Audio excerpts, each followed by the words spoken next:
So today we're talking about Warzone Ranked, and this is something that I've heard about quite a few months ago, but now it's officially been leaked. So now I think more people can kind of talk about it, theory craft, how it will actually work, because I think there's several elements where it'll actually help the game as a whole. Even though if we look at right here, Ghost of Hope tweeted, ranked mode for current Warzone is coming before the Modern Warfare 2 release. Now, obviously, the release is in October. They'll probably do it before the beta. So we're talking about maybe September, August. So we only have like 2 months. So it should be coming around the corner very quickly. Will not be a full-fledged ranked mode, but it will be a blueprint they're going to use for Warzone 2. And kind of what that means, it'll be temporary. We'll probably have it for a couple months. And then once Warzone 2 officially launches, they'll get rid of the ranked, stop supporting that. And then we'll use a new iteration of it, improving. And what they learned from the data they were able to pull from the first Warzone ranked will be released on current Warzone for testing purposes, Caldera only. It doesn't look like it'll be released for Fortune's Keep or Rebirth Island, which makes sense because those really aren't competitive maps in any way. They're kind of not even really a battle royale, but at the end of the day, that's kind of what they're going for. So what does this really mean? I think there's going to be a lot of different learnings that they're going to get from Warzone. So I'd recommend definitely playing it when it comes out, give feedback, because we've seen other battle royales do ranked modes. Fortnite kind of did it a lazy way. Apex kind of probably has the better model, and they've slowly changed it. When it first came out, all the points were really low, and then they slowly modified it. And I think if Call of Duty's smart, they're going to go ahead and look at what Apex has done and kind of take the best of those individual iterations, because they've changed it a dozen times or so. However, each season they've kind of modified the point system, the kill points versus the placement, how high you need to place, how many points you lose, where can you move up in ranks, do you have start off at bronze or you have a rookie level or whatever. They're going to go ahead and kind of figure it all out. But one thing I really like about Apex is they actually separate somebody from being the top end and then the Apex predators. There's only 750 of those allowed. I know when it first started it was like 500, but then that was way too elite. Not enough people were getting that, but so they added 250 more. And I hope COD goes along that same route, because then it gives something for people to grind for. And even if you have zero interest in ranked, there's going to be a lot of things that come out of ranked that are pretty important, at least in my opinion. Obviously, they're going to be invested in competitive, which makes it so that there is a competitive aspect to it, where maybe there's going to be specific teams picking up content creators to form teams, like we just saw in that Apex tournament that was for $2 million. And there was a lot of different teams from all over the world to draw up excitement about the game. There was 200,000 plus concurrent viewers on something like that, which just hypes up the game and gets people interested in it and trying it out for the first time that maybe have never experienced it, which new players into the ecosystem is always a good thing, even if they're not necessarily coming to the game for competitive. The other part is that they're going to have to make improvements to the anti-cheat. Obviously, compared to Verdansk to now, night and day difference, improvement, but we'd like to see that same night and day difference between now and whatever we get with ranked. Inevitably, there'll always be cheaters in online gaming. Apex deals with them, Fortnite deals with them, but they've been able to mitigate those significantly with their individual systems. So hopefully that'll improve the Ricochet experience, which will also positively impact the casual player base that plays on a regular basis in the normal modes, not in competitive. It kind of has two birds with one stone type of feel. By fixing that solution, you're going to solve it across the board. The other part is there'll be LAN events where people can kind of come out, meet, interact with like-minded people that enjoy Call of Duty, which kind of right now we only have that for the CDL, which is cool.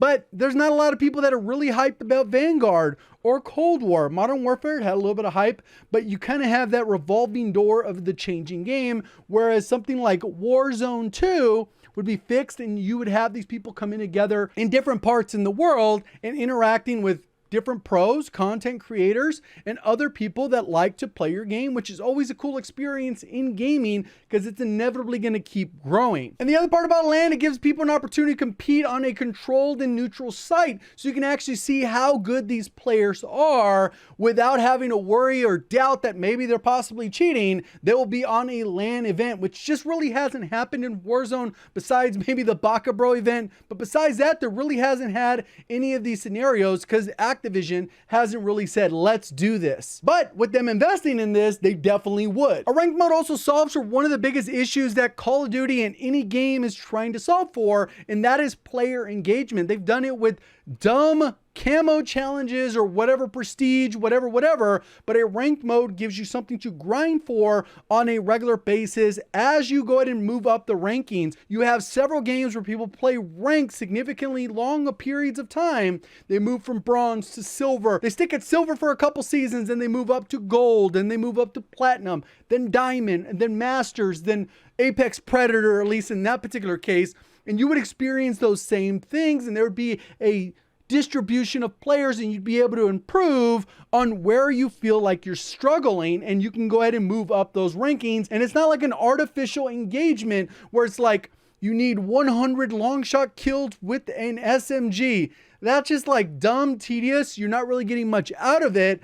It's not fun for you or the people you're playing against, versus something like this where it's like, I'm actively trying to get better. What did I do wrong? How can I learn from my mistakes? And you can actively become a better player, which isn't for everyone, but there is definitely a portion of the community that they just get bored out of their mind playing, kind of going through the motions. This would give you something to grind for, where maybe you get a particular camo, an operator skin, that you can, and a rank that you can show off in game, and people, oh damn, that dude is a Apex Predator or whatever they would call it in Call of Duty. It would also help for people to have more options when it comes to skill-based matchmaking. If you're a bronze player and you queue up in a bronze lobby, you'll end up with other bronze players working their way up to silver. And that is the way skill-based matchmaking should work, and people have an understanding of it working. And that's normally how it works within ranked play. As you improve, you will go against people that are like skilled. Obviously at the beginning, there'll be a lot of people that are really good, probably in bronze, that work their way up to silver, gold, platinum, diamond, and so on.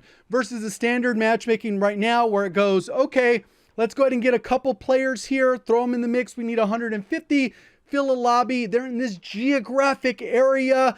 Max ping they could put them at is about 75, boom, or 100, or wherever part of the world you're in. All right, throw them in. If the lobby's a little bit sweaty, okay. If it's a low KD lobby, okay. We'll try and match it as best we can, but we can't expect them to queue for that long.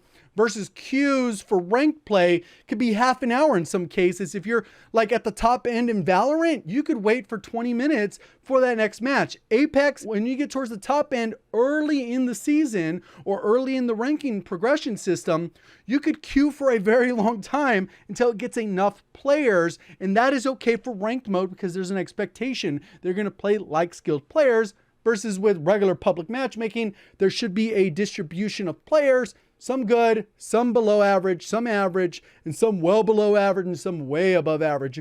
Even distribution of whatever the mix that makes the most sense. Then on top of that, once we actually get the mode, there's going to be potential rule changes that they try out. I think they've experimented with Iron Trials. Maybe some of those rules will take effect.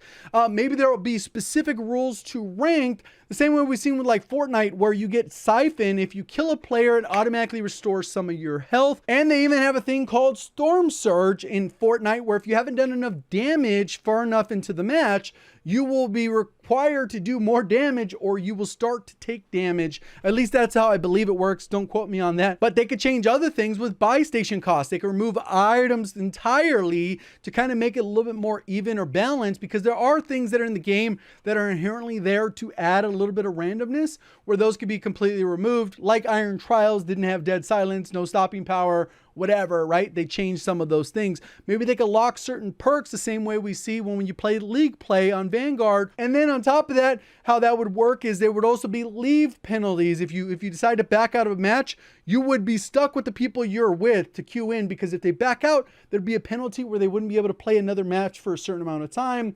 Strike one, you get 15 minutes, strike two, whatever. Every game handles it differently.